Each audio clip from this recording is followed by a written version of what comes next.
My wife's therapy session was accidentally live-streamed to our family group chat, and I discovered she's been lying about everything for 8 years. Our anniversary was yesterday. The messages started coming in during my lunch break. My phone vibrating so hard it walked across the table. 37 notifications in 2 minutes. I picked it up expecting birthday plans for my nephew or someone's engagement announcement. Instead, I saw my mother-in-law had sent 11 crying emojis. My brother wrote, "Holy shit, dude, are you seeing this?" My sister sent, "Call me right now." I opened the family group chat named the Kennedys after our last name and saw a video link from an account I didn't recognize. The preview showed my wife Lillian sitting in what looked like a therapist's office. My stomach dropped before I even pressed play. The video was live. Had been streaming for 18 minutes already. 43 people were watching. I recognized the office. Lillian had been going to therapy every Thursday at 3 for the past 6 months. Said she was working through anxiety about her job. I'd encouraged it, paid for it, drove her there twice when her car was in the shop. Now her therapy session was broadcasting to my entire extended family, and I had no idea how or why. I put in my earbuds, turned the volume up. The therapist was speaking. Her name was Dr. Okoye. I'd met her once when I picked Lillian up early. Professional, kind. She was asking Lillian about something called maintaining the narrative. Lillian's voice came through clearly. She said she'd been doing fine keeping everything separate, that I didn't suspect anything. That the hardest part was remembering which version of events she'd told which people. My hands started shaking.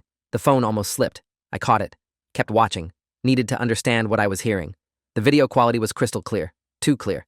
I could see every detail of the office. The diplomas on the wall behind Dr. Okoye, the box of tissues on the side table, Lillian's wedding ring catching the light, my wedding ring, the one I'd saved for 6 months to buy. She was twisting it while she talked. A nervous habit I'd found endearing. Now it looked like guilt. Dr. Okoye leaned forward and asked Lillian to describe a typical week, how she managed the logistics. Lillian pulled out a notebook, started explaining her system. Mondays and Tuesdays she spent with me. Told Nathan she was working late on a project. Wednesdays she'd go to Nathan's place after telling me she had client dinners. Thursdays were therapy and alternated who she stayed with. Fridays through Sundays rotated weekly. She had it mapped out like a business schedule, color-coded, cross-referenced with both our work calendars to avoid conflicts. Dr. Okoye asked about close calls, times when the system almost failed. Lillian laughed again, that same laugh that used to make me smile. She said there had been dozens. Last Christmas, I'd wanted to surprise her at work with lunch. She'd seen me in the parking lot and pretended to be on an important call, waved me away. I'd left the lunch on her desk and gone home feeling like a good husband. She'd actually been panicking because Nathan was inside waiting for her. They'd hidden in a conference room until I left. She'd told him a former student was stalking her. He'd wanted to call security. She'd convinced him it was handled. Both of us had believed her completely. The family chat was exploding with reactions. My cousin was typing in all caps. My aunt kept sending prayer hands. Nobody knew what to say. Dr. Okoye's expression shifted. She looked uncomfortable now, asked Lillian why she'd chosen this method to reveal everything. Why not tell us privately? Lillian's response made my blood go cold. She said she'd tried writing letters, tried planning meetings, could never go through with it. The fear of our reactions paralyzed her. So she decided to remove the choice, make it impossible to back out, stream it live so there was no taking it back, no changing her mind. She said it was the only way she could be honest. By removing her own escape route. Dr. Okoye looked like she wanted to stop the session, looked at the camera, seemed to just notice it was there, asked if Lillian had disclosed this recording. Lillian said she had, said she'd signed releases for educational purposes. Dr. Okoye's face went white.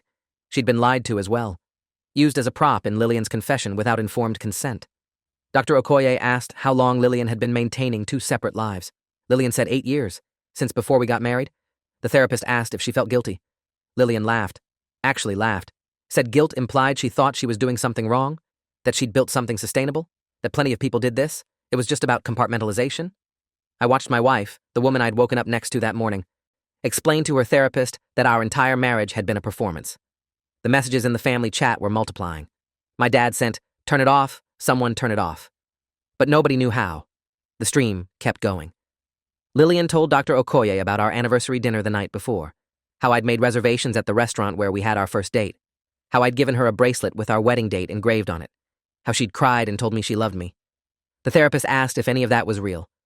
Lillian paused, said the tears were real because she'd been thinking about how complicated everything had become, that she did love me in a way, just not the way I thought, not the way a wife should love a husband. The phone slipped from my hand, clattered on the break room table. Someone from accounting looked over. I grabbed it. Walked outside. Needed air. The video kept playing. Dr. Okoye was asking about the other relationship. the primary relationship, as she called it. Lillian said his name was Nathan, that they'd been together for 9 years, that he didn't know about me either, that she'd built 2 complete lives and managed to keep them separate through careful scheduling and a lot of lies. She traveled for work frequently, or that's what both of us thought. Really, she was alternating between 2 homes, 2 complete existences. When she told me she was on a business trip, she was with him. When she told him she was visiting her sick mother, she was with me. My brother called. I didn't answer. Couldn't speak. Kept watching. The therapist asked about the mechanics, how Lillian kept track of everything. Lillian pulled out her phone, showed the therapist an app, color-coded calendars, 1 blue for me, 1 green for Nathan, 1 red for her actual work obligations. She'd been using project management software to manage 2 marriages, because that's what she called it, 2 marriages, even though only mine was legal. She'd had a commitment ceremony with Nathan 3 years ago, small thing in Vermont. Her family thought she was at a work conference. My family had never heard of Nathan. Most of her friends didn't know I existed. Dr. Okoye asked about the decision to livestream. That's when I learned it wasn't an accident. Lillian had done this intentionally. She'd created a private account, posted the link to the family group chat, and scheduled it to go live during her session. Said she was tired of managing everything, that this was the only way to tell everyone at once. That she'd planned it for weeks. Our anniversary had been deliberate too. One last nice memory before destroying everything. The therapist looked uncomfortable, asked if Lillian had considered the impact. Lillian said she had, said it was necessary, said both families deserved to know the truth simultaneously so she couldn't be accused of playing favorites. The stream ended. 49 minutes total. I stood in the parking lot holding my phone like it might explode. The family chat was chaos. Over 200 messages. My mom wanted to know if I was okay. My uncle was asking who Nathan was. My cousin had apparently done a Google search and found Nathan's social media. Posted screenshots. Nathan looked like me. Same height, same build, same dark hair. We could have been brothers. He was a high school teacher. Had posted a photo 3 days ago celebrating his anniversary with Lillian. 8 years together, he'd written. The same length as our marriage. She'd apparently married both of us within months of each other. I called my sister. She answered on the first ring. Asked if I was safe, if I was going to do something stupid. I told her I was fine, a lie. She said she'd watched the whole stream, that 30 people from our family had seen it, that my mom was crying, that my dad was threatening to go to Lillian's therapy office. I asked if she'd known anything. She said no, nobody had suspected. Lillian had been perfect, the ideal wife, family dinners, holiday cards. She'd remembered everyone's birthdays, volunteered at my nephew's school. There had been no signs. Or there had been signs, and we'd all missed them. The second stream started an hour later. Different link, different chat. This one went to Nathan's family. I shouldn't have watched, couldn't help myself. Lillian was still in the therapy office. Dr. Okoye looked exhausted. Lillian was explaining to Nathan's family about me, about our marriage, about the house we owned together, about the life she'd built with me while simultaneously building one with Nathan. She was crying now, saying she loved them both, that she'd never meant to hurt anyone, that the situation had gotten out of control, that she'd tried to end it multiple times but couldn't choose. My phone rang. Unknown number. I answered. It was Nathan. His voice was shaking. He asked if I was the other husband. I said I was the legal husband. He said he'd been with her longer. I said I had the marriage certificate. We sat in silence for 30 seconds. Then he asked if I'd known. I said no. He said he hadn't either. He asked if we should meet. I said probably. He said he'd text me. He hung up. I sat in my car, tried to remember the last 8 years, tried to find the moment where I should have known. Came up empty. She'd been flawless, never slipped, never contradicted herself. I'd trusted her completely. The evidence was everywhere once I started looking. Old texts I'd dismissed, weekend trips that lasted exactly 3 days, her phone always face down, the way she'd compartmentalized her social media. I'd thought she was private. Turns out she had separate accounts, one for my world, one for Nathan's. Neither of us had seen the full picture. Her co-workers knew about both of us, thought we knew about each other. Thought she was polyamorous with full disclosure. She'd told them we were all in agreement. They'd been posting supportive comments about her unconventional relationship for years. I found the accounts that night, read through hundreds of posts. She'd been documenting the whole thing, careful to never post photos that would identify either household. But the stories were there, both of us, living parallel lives. I went home, our home, the house we'd bought 4 years ago. She wasn't there, hadn't been there since the live stream. Her car was gone. I walked through the rooms trying to see them differently. The guest bedroom she used as an office, the locked filing cabinet I'd never questioned, the closet that was always organized perfectly, the separate credit card she said was for her personal expenses. Every detail that had seemed normal now looked like infrastructure for deception. I found the spare phone in her nightstand, powered it on, passcode protected. I tried our anniversary, wrong. Tried her birthday, wrong. Tried Nathan's birthday, which I'd learned from his social media. It unlocked. 200 unread texts from him, asking where she was, if she was safe, saying he loved her, saying they'd figure this out together. The phone contained an entire relationship I'd never known about. Photos of them together. At restaurants I recognized. Dates when she'd told me she was working late. Weekend trips when she'd told me she was visiting her mother. I scrolled back months, years, found their first messages from 9 years ago. She'd been dating both of us simultaneously from the start. Had met Nathan 2 weeks before she met me. There was no primary relationship. We'd both been equal deceptions, equal performances. I found voice memos she'd sent him, her voice soft and loving, saying things she'd said to me, the same pet names, the same promises. She'd been recycling intimacy, using the same script for both of us. The filing cabinet keys were in her jewelry box. I'd never looked there, never had a reason to. Now I opened everything. Found files labeled with both our names, mine in blue folders, Nathan's in green, documentation of our entire lives, copies of my pay stubs, my credit reports, my social security card. She'd had everything she needed to steal my identity from day one. Nathan's file was identical. She'd been systematically collecting information on both of us. Planning ahead. The files went back to the beginning of both relationships. This wasn't impulse. This was premeditation. Years of careful planning before she'd ever needed to use any of it. I found a journal buried at the bottom of the cabinet. Purple leather, her handwriting. I sat on the floor and read it cover to cover. She'd been documenting both relationships like a researcher. Clinical observations, what worked, what didn't. Which lies were most believable, which stories she could repeat. There were practice scripts, ways to deflect questions about her schedule, tactics for managing suspicion. She'd written out entire conversations before having them, had rehearsed our life together. One entry from 3 years ago talked about how exhausting it was, how she sometimes forgot which version of herself she was supposed to be, how she'd almost called me Nathan twice in 1 week. But then she wrote about how alive it made her feel, how powerful, being two different people, making two men love her completely. She'd been addicted to the deception itself. My sister arrived unannounced, let herself in with the spare key I'd given her years ago, found me sitting on the floor surrounded by files and the journal. She didn't say anything, just sat down next to me, put her arm around me. We stayed like that for an hour. Finally, she asked if I wanted her to take the journal, said I didn't need to read more, that I knew enough. I said I needed to understand, needed to see all of it. She said understanding wouldn't make it hurt less. I said it might make it make sense. She said some things didn't make sense, some things were just cruel. She took the journal anyway, said she'd keep it safe if I wanted it later. That I should eat something, sleep, take care of myself. I nodded. Didn't do any of those things, just kept searching, kept finding more evidence of the life I'd thought was real. My dad came over, brought my brother. They didn't ask questions, just sat with me. My dad had been married to my mom for 38 years. He kept shaking his head, saying he didn't understand how someone could do this. My brother asked if I needed a lawyer. I said probably. He called his friend who practiced family law. Got me an appointment for the next morning. They stayed until midnight. Made sure I ate. Made sure I wasn't alone. I appreciated it. Also wanted them gone. Wanted to sit in the wreckage by myself, process what my life had become. The next morning, I met with the lawyer. Her name was Francine Volkov. She'd already heard about my case. Said it was unprecedented, that she'd never seen anything like it. Asked for details. I told her everything, the 8-year marriage, the live stream, Nathan, the dual lives. She took notes, asked if we had shared assets. I said yes. House, cars, bank accounts. She asked if Lillian had access to everything. I said yes.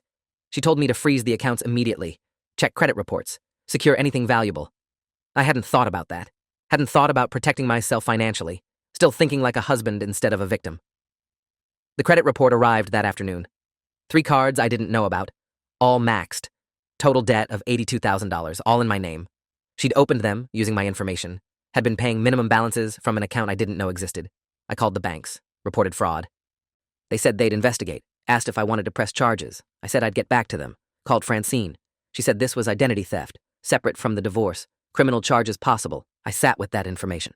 My wife had committed multiple felonies against me, while telling me she loved me, while planning anniversary dinners. Nathan called again, said we needed to talk. I agreed to meet him at a coffee shop halfway between our houses. Neutral territory. I got there first. He arrived 10 minutes late. We recognized each other immediately from our respective social media stalking. He sat down across from me. We stared at each other, both seeing the reflection of our situation. Finally, he said this was fucked up. I agreed. He asked what I knew. I told him about the 8 years, the marriage, the house, the identity theft. He went pale, said she'd borrowed $60,000 from him over the years, for her mother's medical bills. Her mother was fine, lived in Florida, played golf 3 times a week. We'd been funding something. Neither of us knew what. He pulled out his phone, showed me photos I'd never seen. Lillian at a beach house I'd never been to. Lillian with friends I'd never met. A whole social circle that existed separate from both of us. He'd found them after the live stream. Started asking questions. These people knew her as Lindsay. Different name, different backstory. She'd told them she worked in marketing, traveled constantly for work. They'd never questioned why she was always alone, never met a boyfriend or husband, thought she was married to her career. Nathan had tracked down 3 of them. They'd all confirmed the same story. Lindsay was independent, successful, kept her personal life private. They'd respected that, never pushed, never suspected they were part of a third fabricated existence. I showed him the journal, watched his face as he read her clinical observations about managing us. He stopped halfway through, said he couldn't read more, asked if she'd written about loving either of us. I said no, just tactical notes. Strategy. He looked sick, asked if I thought any of it had been real. I said I didn't know if she was capable of real. He said he'd proposed 6 times, meant it every time, planned a future. She'd said yes every time, then found excuses, too much work stress, family drama she needed to resolve, wanted to wait until they'd saved more money. He'd believed her. Thought they were building towards something. Now he knew he'd been building alone. She'd been performing, running out the clock, keeping him invested while maintaining me as backup. Or maybe I was the backup. Maybe neither of us had been primary. Maybe we'd both been equally disposable. We traded more details. I told him about the filing cabinet, the color-coded folders, the stolen documents. He told me she'd taken out life insurance policies on both of us. He'd discovered it when sorting through the papers she'd left at his place. We were each worth $500,000. She was the beneficiary. I felt cold. Asked if he thought she'd planned to kill us. He said he didn't know, hoped not. But the policies were real. Dated back 3 years. We sat with that. The possibility that we'd been worth more dead than alive. That the woman we'd loved had potentially been planning our murders. Or maybe just keeping options open. Either way, it was disturbing. We agreed to tell Detective Park, add it to the growing list of crimes. We compared stories for 2 hours. The overlaps were disturbing. She'd told us both she was allergic to shellfish. Neither of us had ever seen her have a reaction. She'd told us both her father died when she was 16. Her father was alive, commented on her Facebook posts regularly. She'd told us both she'd miscarried before we met, making her hesitant about trying again. Neither of us knew if that was true. She'd used the same trauma to manipulate both of us, the same vulnerability to build trust. Nathan had proposed to her 6 times. She'd said yes every time, then found reasons to delay. The ceremony in Vermont had been his condition for staying together. She'd agreed, married him without legal paperwork, kept her options open. We found 15 major lies, probably hundreds of smaller ones. She'd told me she was an only child, told him she had 3 siblings. Both stories were false. She had 1 brother, lived in Oregon. We called him. He'd met neither of us, didn't know she was married to anyone, was shocked to learn about both relationships, said she'd told the family she was focusing on her career, that she'd dated casually, but nothing serious. He'd invited her to his wedding 5 years ago. She'd declined, said work was too busy. She'd been on our honeymoon. Nathan and I sat with that. We'd both had honeymoons with her. Different years, different destinations, same woman, same lies. The credit card charges told another story. Francine's investigator pulled records. Lillian had been spending money neither of us knew about. High-end hotels, expensive restaurants, shopping in cities where neither of us lived. She'd been taking solo trips, actual ones, without either of us, living a third life we hadn't known about. The investigator found photos, social media accounts under different names. She'd been dating other people, casually, through apps, telling them she was single. We weren't even her only deceptions, just the 2 she'd maintained longest, the most elaborate, the ones she'd built infrastructure around. The investigator's name was Gordon Pratt, former FBI, specialized in financial crimes. He'd found patterns in Lillian's spending that revealed the third life in detail, hotel stays in Chicago every 6 weeks. Same hotel, same room type. He'd contacted the concierge. They remembered her, knew her as Linda. She'd been seeing someone, a stockbroker named Julian. Gordon had tracked him down, called him. Julian had been shocked, said he'd been dating Linda for 2 years. Casual relationship. She'd told him she traveled for work, was never available for more than a weekend at a time. He'd thought she was married, to her job maybe. Never suspected she had 2 actual husbands. Gordon asked if Julian had given her money. He had. $20,000 over 2 years, for various emergencies. Her car breaking down, medical expenses, a legal issue with a former employer. All lies, all variations on the same con. Julian was victim number 3. Gordon found 2 more. A pilot named Richard in Atlanta, an architect named David in Seattle. Same pattern. Casual relationships, weekend visits, borrowed money, lies about her life. She'd been running a rotation. 2 serious relationships with me and Nathan, 3 casual ones with Julian, Richard, and David. All of us isolated. None of us knowing about the others. The total money she'd extracted from all 5 of us was over $200,000. Gordon still hadn't found where it went. No large purchases in her name. No property, no investments. The money had vanished into accounts he couldn't trace yet. He said she might have been sending it overseas, might have been planning an exit strategy, might have been preparing to disappear and start over somewhere new with a clean slate and $250,000 in cash. I'd sat in Francine's office while Gordon presented his findings. Felt numb. 5 men, 5 separate deceptions. I thought Nathan and I were unique, special in our shared trauma. Turned out we were just the most committed victims, the ones she'd invested the most time in. Richard and David had been contacted by police. Both were cooperating. Both were humiliated. Julian was considering legal action. We'd formed an accidental support group. 5 men comparing notes on the woman who'd conned us all. The police had added the other men to the case. More counts of fraud, more theft. The prosecution was building an overwhelming case. Lillian's lawyer had tried to negotiate a plea deal. Prosecutor refused, said this was too big, too public, too calculated. She'd go to trial, face everything. Nathan and I filed police reports together, coordinated our statements. The detective was a woman named Lisa Park. She'd worked fraud for 15 years. Said this was unusual. Most bigamy cases involved quick marriages for immigration or financial benefit. This was sustained deception across years, required significant planning. She asked what we wanted. Nathan said he wanted his money back. I said I wanted her prosecuted. Detective Park said both were possible. Asked if we'd heard from Lillian. We hadn't. She'd disappeared after the live streams. Phone off. Not at her office. Not at either home. Her parents claimed they didn't know where she was. Detective Park said she'd issue a warrant if Lillian didn't surface within 48 hours. My mom came over with groceries, made me eat, asked how I was doing.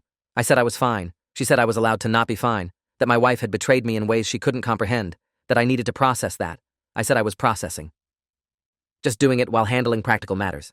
She hugged me, said she loved me, said the family was there for whatever I needed. I appreciated it.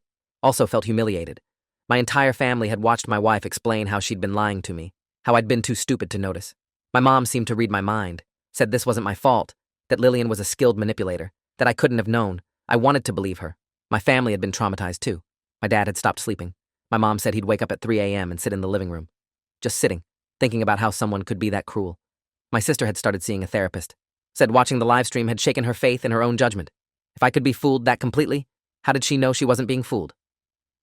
Her husband had to keep reassuring her he wasn't hiding anything, that their marriage was real.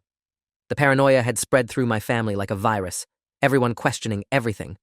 My cousin had confronted her boyfriend about a work trip, accused him of lying. He'd shown her emails, calendar invites, hotel receipts. She'd still been suspicious. Lillian had poisoned trust beyond just her victims, had contaminated everyone adjacent to the situation. My aunt had organized a family dinner 2 months after the live stream, insisted everyone come, said we needed to heal together. I hadn't wanted to go, didn't want to be the center of attention. The cautionary tale. Sophie had encouraged me to go, said family was important, that isolation would make it worse. So I'd gone. Sat at my aunt's dining table, surrounded by relatives who'd watched my humiliation broadcast live. Nobody knew what to say. My uncle tried to make a joke, something about always thinking Lillian was too good to be true. Nobody laughed. My sister kicked him under the table. My mom changed the subject, asked about my work. I'd given generic answers, felt myself retreating, wanting to leave. My nephew, 10 years old, had asked if I was sad. Simple question. Child's honesty. I'd said yes. Very sad. He'd asked if it would get better. I'd said I hoped so. He'd nodded, seemed satisfied with that, went back to his food. His simple acceptance had helped more than all the adult platitudes. The dinner had ended early. Nobody had the energy to pretend everything was normal. Driving home, I'd realized my family was grieving too. They'd loved Lillian. Welcomed her. Thought of her as family. Finding out she'd been performing had devastated them. My mom had lost a daughter-in-law she'd treasured. My dad had lost someone he'd trusted. My sister had lost a friend. They'd all lost the version of me who'd been happy, who'd had a wife and a future. That version was gone, replaced by this damaged, suspicious shell. They were mourning multiple losses. I'd been so focused on my own pain I hadn't considered theirs. We were all victims, just in different ways. The news picked up the story 3 days later. Local station first, then regional, then national. Woman maintains 2 marriages simultaneously for 8 years, reveals everything via live-streamed therapy sessions. The comments were brutal. People calling me stupid, asking how I didn't notice, speculating about my intelligence, my manhood. Nathan got similar treatment. We'd become national jokes, the men too dumb to realize they were sharing a wife. Late-night shows made jokes, social media memes, our faces plastered everywhere. I stopped going outside, had groceries delivered, took leave from work, couldn't face people, couldn't face the questions. Lillian's lawyer reached out, wanted to negotiate. I told Francine absolutely not, that Lillian could talk to the police, to the courts, not to me. The lawyer sent a letter anyway. Lillian was in a psychiatric facility, voluntary admission, being treated for dissociative identity disorder, claiming she'd created elaborate fantasies to cope with childhood trauma, that she hadn't meant to hurt anyone, that she'd been mentally ill and needed treatment, not punishment. Francine said it was a defense strategy. That Lillian was building an insanity plea, that we should proceed with charges anyway. I agreed. Nathan hesitated, said maybe she really was sick. I said sick people could still commit crimes. He eventually agreed. The investigator found more. A storage unit rented under a fake name, filled with stuff from both households, things I'd thought we'd donated, things Nathan had thought were at his place. She'd been stealing from both of us. Small items, sentimental things, his grandmother's watch, my father's cufflinks, photo albums, letters. She'd been collecting evidence of both lives. The investigator thought maybe she'd planned to tell us eventually, that the storage unit was her backup plan, her proof that both relationships were real. I didn't know what was worse, that she'd stolen our memories, or that she'd been planning this reveal for years. Her co-workers were interviewed by police, confirmed they'd known about both relationships, thought it was consensual polyamory. Lillian had told them we'd all met, that we'd agreed to the arrangement, that we were modern and evolved. They'd believed her, had complimented her communication skills, her ability to maintain healthy boundaries. One co-worker said Lillian had given a presentation at work about ethical non-monogamy, had used our situation as a case study. Without our knowledge, without our consent, she'd been profiting professionally from our deception, teaching others how to maintain multiple relationships, while lying to everyone involved. The divorce papers were filed. Fastest dissolution in state history, according to Francine. Fraud invalidated everything. The marriage was void. I'd never legally been her husband in the way that mattered. Just a victim of identity theft who'd happened to have a ceremony. Nathan's relationship had no legal standing. He couldn't even file for separation. Just had to walk away. We both had to rebuild from nothing. The house went into foreclosure. Neither of us could afford it alone. The credit card debt was contested. I was fighting to prove I hadn't authorized the accounts. Nathan was trying to recover his $60,000 through civil court. We'd formed an alliance, the two men Lillian had destroyed, supporting each other through the aftermath. The trial date was set. Lillian was released from the psychiatric facility, deemed competent to stand trial. She'd gained weight, cut her hair short, looked different, looked like a stranger. Her lawyer tried multiple delays, all denied. The judge said this case was unusual enough to warrant expedited proceedings, that the public interest was significant, that both victims deserved resolution. I'd never thought of myself as a victim. Had always been the strong one, the capable one. Now I was a victim. Of fraud, of emotional abuse, of systematic deception. It was humiliating and accurate. The media circus intensified as trial approached. Reporters camped outside my apartment, outside Nathan's new place, outside the courthouse. We'd become a spectacle. The two husbands. Some outlets were sympathetic, framed us as victims of an elaborate con. Others were cruel, questioned our masculinity, our intelligence. How could two grown men not know they were sharing a wife? The comments on articles were worse. People saying we must have been terrible husbands if she needed someone else. People saying we were clearly in on it, that this was some elaborate insurance scam. The conspiracy theories were endless, none of them based in reality, all of them making our pain into entertainment. I stopped reading news coverage, stopped checking social media. My therapist said that was healthy, that I needed to focus on healing, not public opinion. But it was hard. My face was everywhere, my name, my story. Strangers approached me in grocery stores, some sympathetic, some curious, some cruel. One woman told me I should write a book, make money from the situation. I told her I just wanted my life back. She said that wasn't possible, that I'd be defined by this forever. She was right. I'd always be the man whose wife had a secret second husband. That would be my story, my identity. Nothing I accomplished would matter as much as this failure to notice I was being deceived. Nathan and I started meeting weekly, support system, only person who understood. We'd have dinner, not talk about Lillian, talk about rebuilding, jobs, therapy, dating eventually. He'd tried going on one date. The woman had recognized him halfway through appetizers, made an excuse and left. He'd paid the check and gone home, deleted all his dating apps, said it was too soon, that nobody wanted to date the man from the news. I hadn't tried, couldn't imagine trusting someone, couldn't imagine believing anything anyone told me. My therapist said that would take time, that I'd been traumatized, that trust would return slowly. If I did the work, I was doing the work, showing up to therapy, taking the medication. Trying to sleep. It wasn't working yet, but I was trying. The preliminary hearing was packed, media everywhere. Nathan and I sat together, united front. Lillian didn't look at either of us, stared straight ahead while her lawyer argued for dismissal based on mental illness. The judge wasn't buying it, said mental illness didn't excuse years of calculated fraud, that Lillian had maintained employment, finances, 2 households, that she'd demonstrated capacity for complex planning, that arguing she was too mentally ill to be responsible was inconsistent with the evidence. The case would proceed, trial in 6 weeks. We spent those 6 weeks preparing. Nathan and I had depositions, gave statements, provided documentation, bank records, text messages, photos. 8 years of evidence that we'd been living real lives with Lillian while she'd been performing. The prosecutor was good, a man named Thomas Wu. He'd handled white-collar crime for a decade, said this was personal fraud of the highest order, that Lillian had stolen identities, money, and years from 2 people, that the sentence should reflect the sustained nature of the crime. He was asking for 15 years. Francine thought he'd get 8. Nathan's lawyer thought less. Everyone agreed prison was likely. The prosecution played the therapy live streams, all 49 minutes. The courtroom watched Lillian explain how she'd managed 2 marriages, the compartmentalization, the lies, the planning. Nathan and I watched it again. Still painful, still surreal. Watching your wife explain that your marriage was a performance. That nothing had been real. That she'd loved you in a way but not the right way. The jury looked shocked, horrified. One woman was crying. The judge called for a recess. We reconvened an hour later. Lillian's lawyer tried to object to the videos as prejudicial. The judge overruled, said Lillian had created and distributed the videos herself, that they were evidence of state of mind and intent. Lillian took the stand, testified that she'd been mentally ill, that she'd created elaborate fantasies as coping mechanisms, that she'd believed both relationships were real but separate, that she'd convinced herself this was normal, that she'd been in denial about the harm. Her lawyer walked her through the childhood trauma story: absent father, narcissistic mother, need for validation from multiple sources. The prosecutor destroyed her on cross-examination, pointed out the planning, the fake accounts, the stolen money, the storage unit, said this wasn't dissociation, this was calculation, asked how mentally ill people managed color-coded calendars. Lillian had no good answer, cried, said she was sorry, that she'd never wanted to hurt us. The prosecutor said wanting not to hurt someone was different from actively deceiving them for 8 years. She had no response. Nathan testified, talked about the $60,000, the fake medical bills, the commitment ceremony, the 6 proposals, the way Lillian had strung him along while being legally married to me. He cried on the stand, said he'd loved her completely, that he'd planned a life with her, children, growing old together, that finding out it was all lies had destroyed him.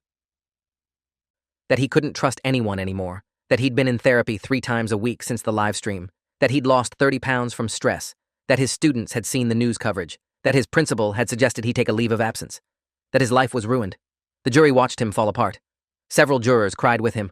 The prosecutor asked Nathan to describe the commitment ceremony in Vermont. Nathan's voice broke. He said they'd gone to a bed and breakfast, small place in the mountains, just the 2 of them and an officiant Lillian had found online. She'd worn a white dress, he'd worn a suit, they'd written their own vows. She'd promised to love him forever, to be faithful, to build a life together. She'd cried when she said it. He'd believed every word. They'd spent the weekend in Vermont like a honeymoon. She'd called it their real wedding, said the legal stuff didn't matter. What mattered was their commitment to each other. He'd believed that too. Had felt married in all the ways that counted. Came home and told his family he'd gotten married. They'd thrown a party. His mother had cried happy tears. His father had welcomed Lillian to the family. None of them knew she'd been legally married to me for 5 years at that point. None of them knew Vermont had been a long weekend while I'd thought she was at a work conference in Boston. The prosecutor showed photos from the Vermont ceremony. Lillian smiling, looking genuinely happy. Nathan looking at her like she was his entire world. The prosecutor asked if Nathan had suspected anything. Nathan said no. Never. She'd been perfect, attentive, loving, present. When she was with him, she was completely there. No phone distractions, no distracted energy. He'd thought he had all of her. The prosecutor asked about the $60,000. Nathan explained it had been increments. $5,000 here, $10,000 there. Always for her mother's medical bills. Procedures not covered by insurance. Experimental treatments. He'd given it willingly. Wanted to help. Lillian had shown him fake bills, hospital letterhead, detailed procedures. He'd never thought to verify. Why would he?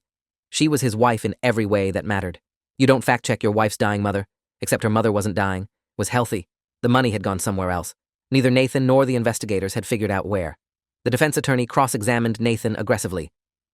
Tried to establish that Nathan had known about me, that this was consensual polyamory gone wrong.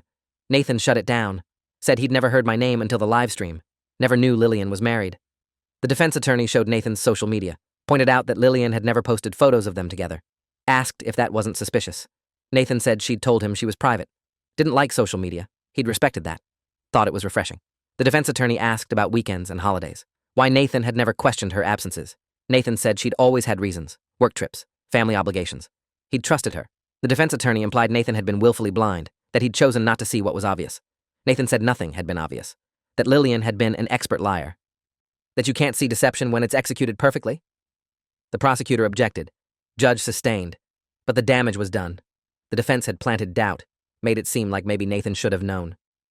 I testified last, talked about the marriage, the anniversary dinners, the house we'd bought, the plans we'd made, the way she'd stolen my identity to fund a life I didn't know about, the humiliation of my entire family watching her confess, the way I couldn't sleep anymore, couldn't eat, couldn't function.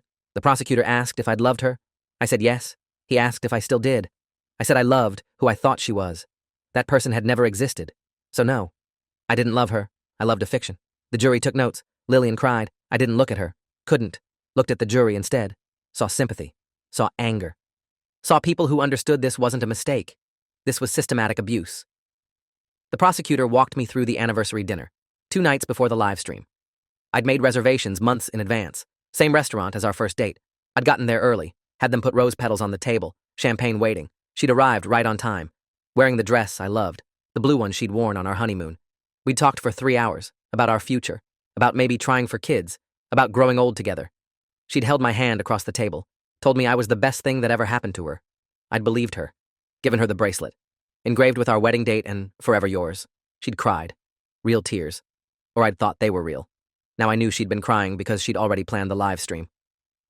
Already decided to destroy everything. The anniversary dinner had been her farewell, her last performance. I'd been too stupid to see it. The prosecutor asked about the credit cards. I explained I'd found out about them after the live stream. $82,000 in debt I didn't know about. Cards opened in my name. She'd been forging my signature, using my information. I'd checked my credit report weekly before we got married. Stopped after. Thought I could trust my wife. The debt had accumulated over 3 years. She'd been making minimum payments from an account I didn't know existed, keeping the balances just low enough to avoid default. When I'd discovered them, I'd felt violated. Raped financially. That was the word my therapist used. Financial rape. Taking something without consent. Using my identity, my credit, my future. For purposes I'd never approved. The prosecutor asked how it made me feel. I said it made me feel stupid, naive, like I'd failed at the most basic level of adult functioning. Protect yourself. I hadn't. I'd trusted completely. That trust had been weaponized against me. The defense attorney tried to paint me as controlling, asked if I'd monitored Lillian's spending. I said no. We'd had separate accounts and one joint account for household expenses. She'd had complete financial independence.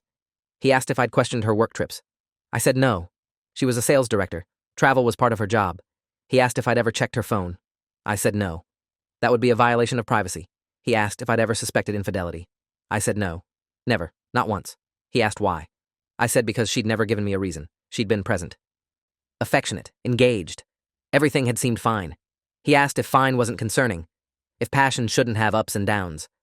I said our relationship had been stable. Healthy. I'd thought that was good. He implied stability was boring. That maybe Lillian had needed more excitement. The prosecutor objected. Judge sustained. But again the seed was planted. Maybe I'd been inadequate. Maybe I'd driven her to this. The closing arguments took 3 hours. Lillian's lawyer argued mental illness, diminished capacity, need for treatment, not punishment. The prosecutor argued calculated fraud, years of planning, 2 victims destroyed, financial crimes, identity theft, emotional abuse. He said Lillian had made choices every single day for 8 years, choices to lie, to steal, to deceive, that she'd chosen her comfort over our humanity. That she'd treated us like props in her elaborate performance, that she deserved the maximum sentence for the maximum betrayal. The jury deliberated for 7 hours, came back with guilty verdicts on all counts: fraud, identity theft, bigamy, theft by deception. Lillian collapsed. Her lawyer caught her. The judge set sentencing for 2 weeks. The sentencing hearing was shorter. Lillian's lawyer made a final plea for leniency. The judge wasn't moved, said this was one of the most egregious cases of intimate partner fraud he'd seen in 30 years on the bench, that Lillian had demonstrated sophisticated planning and zero remorse until caught, that the livestream had been a final act of cruelty, broadcasting our private pain. The judge sentenced her to 12 years, could be reduced to 8 with good behavior, restitution ordered. Both Nathan and I would receive compensation from her assets, what little remained. The court would also help clear the fraudulent debts. It was something, not justice exactly, but something. Nathan and I left the courthouse together, media shouting questions. We didn't answer. Got in his car, drove to the same coffee shop where we'd first met, ordered drinks, sat in silence. Finally, he said we should stay in touch, that we were the only 2 people who understood what this felt like. I agreed. We'd been through something nobody else could comprehend. Shared victimhood created strange bonds. We exchanged real contact information, promised to check in. He said he was moving, couldn't stay in the city where everything reminded him of her. I said I understood, was considering the same. We hugged goodbye. 2 strangers who'd become accidental brothers through shared trauma. 6 months later, I was rebuilding. New apartment. Returned to work. Started dating someone who knew everything up front. No secrets, no surprises. She appreciated the honesty even when it was brutal. Nathan texted occasionally. Updates from his new city, new teaching job, new therapist who specialized in betrayal trauma. He sounded better, hopeful. Said he was learning to trust again, slowly. I was trying to do the same. The news cycle had moved on. We were old news. Occasionally someone recognized me, made a joke. I'd learned to smile and walk away. Confrontation didn't help. Nothing helped except time and distance. The woman I was dating was named Sophie. She was a graphic designer, divorced, no kids. She'd found my story online before our first date. Done her research. Decided to meet me anyway. I appreciated that. The conscious choice to see past the scandal. Our first date, I'd been nervous. Waiting for the moment she'd realize I was damaged, broken. Too much work. She'd been patient, asked questions about what I needed, what I was comfortable with. We'd taken it slow. No talk of moving in together, no assumptions about the future, just present moment, seeing where things went. After 6 months, she still hadn't run. That felt like something. Nathan had met someone too, a librarian named Marcus. They'd connected over books. Marcus had never heard of the case, didn't follow news, lived quietly. When Nathan finally told him, Marcus had been understanding. Said everyone had a past. What mattered was who you were now. Nathan said it felt too good to be true. That he kept waiting for the other shoe to drop, for Marcus to turn out to be lying about something fundamental. I understood that. The hypervigilance, the inability to take anything at face value. My therapist said it would fade eventually. That not everyone was Lillian. Most people told the truth most of the time. I wanted to believe that. Wasn't there yet. But wanted to be. Work had been surprisingly understanding. My boss had pulled me aside after I returned. Said take whatever time I needed. Said my performance before all this had been excellent. That one personal crisis didn't define my professional value. It helped. Having something I was still good at. Something Lillian hadn't contaminated. I threw myself into projects, worked late, took on extra assignments. My coworkers were kind, didn't ask invasive questions. Treated me normally, or as normally as possible when everyone had seen your wife's therapy session. The accounting department had sent a card. Simple message. We're glad you're back. It had made me cry. First time I'd cried in months. Relief, maybe. That kindness still existed. That not everyone saw me as a victim or a joke. Some people just saw me as a colleague who'd had a hard time. I'd started painting. Never done it before. Therapist suggested finding a creative outlet for processing. I'd bought supplies, cheap stuff from a craft store, set up in my apartment living room, painted abstract shapes, colors, nothing representational, just emotion on canvas. It helped, gave my hands something to do, my mind something to focus on that wasn't the past. I wasn't good at it. Didn't matter. Wasn't about being good. Was about expression. Release. Sophie had asked to see them once. I'd been embarrassed. She'd looked at each one carefully, said they were raw, honest, that she could see pain in them, but also color, also light. Said that meant something. That I was healing, even if it didn't feel like it yet. I drove past the house once. Our house. Or what I'd thought was our house. New owners. They'd repainted. The garden looked different, better maintained. They were building something real there, on the foundation of my lies. I felt nothing looking at it. No nostalgia, no anger, just emptiness, where something important used to be. I drove away and didn't look back. Some buildings couldn't be salvaged, had to be demolished and rebuilt. I was doing the same with my life, tearing down everything Lillian had constructed, finding what was real underneath. It was less than I'd hoped, more than I'd feared. It was mine. The anniversary passed, 8 years since the wedding, 1 year since the live stream. Nathan texted, asked if I was okay. I said I was surviving. He said same. We'd both thought about reaching out to each other all day. Both hesitated. Both eventually did. There was comfort in that. In knowing someone else remembered. Someone else marked time by the same devastating moment. We made plans to meet for coffee. Annual tradition, maybe. The club nobody wanted to join. Members for life. Not because we chose it, because Lillian had chosen for us. She'd given us each other. The only gift she'd ever given that was real. 2 shattered men learning to exist in the aftermath. 2 lives rebuilt from systematic destruction. It wasn't what either of us had planned 8 years ago. But it was what we had, and somehow that was enough. Thanks for watching till the end. Make sure to subscribe and like to not miss the next story.